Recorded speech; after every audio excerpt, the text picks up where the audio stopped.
And I'm Chuck Mattingly, the director here at the Franciscan Kitchen. Our new building is going to be about 30 feet longer than the existing property, the same width. It's about 6,800 square feet. It's going to contain mainly two things: a much larger dining room that will give us the ability to handle our capacity of 450 or so meals a day in that same 2-hour time frame.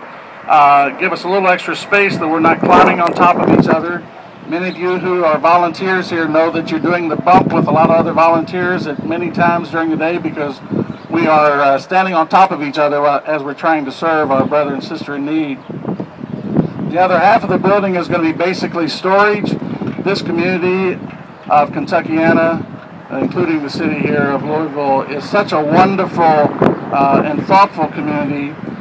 We are constantly being given donations of food, not just food that's expired and needs to be used up right away, but there are a lot of businesses and charities and individuals who do things for us and bring us loads of food on a regular basis. And we are ever so thankful, because without them, along with all of our volunteers, we could never do the work that we do.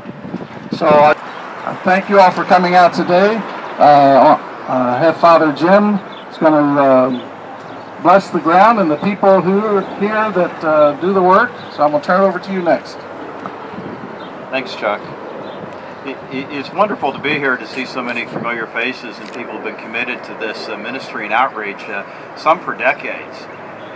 In January of 1980, Brother Jim and a few friends gave out a handful of sandwiches, and I remember years later he said that the sad day when they served 100 meals for the first time, and how it was sad in one hand, but they were very pleased on the other hand that they had the capability, the volunteers, the donations, and I think the energy and the capability to do that.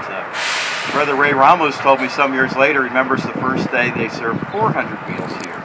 And again, had some of those same feelings. They could see that growth continue from 1 to 2 to 3 to 400 and now 450. But it is a great gift to be able to continue to serve God's people.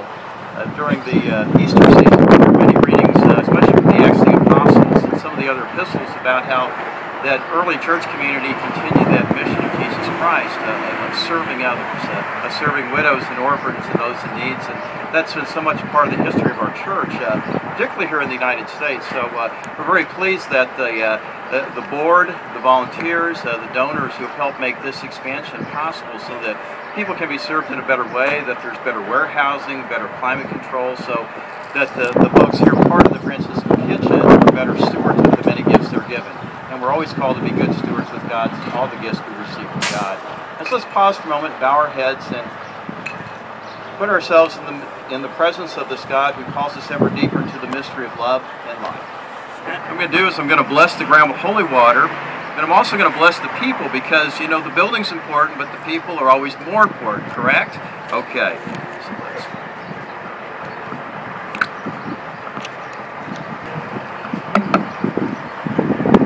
Thanks so very much. Just a brief word on behalf of the community, because we stand in awe, first of all, of the Franciscans, whose outreach made this possible. Also, for the efforts that are being made by Chuck and the board, so many of you who day in and day out really put into action the call of Christ to feed one another, and do it with such dignity. I'm grateful to be an occasional volunteer and an everyday supporter. God bless you.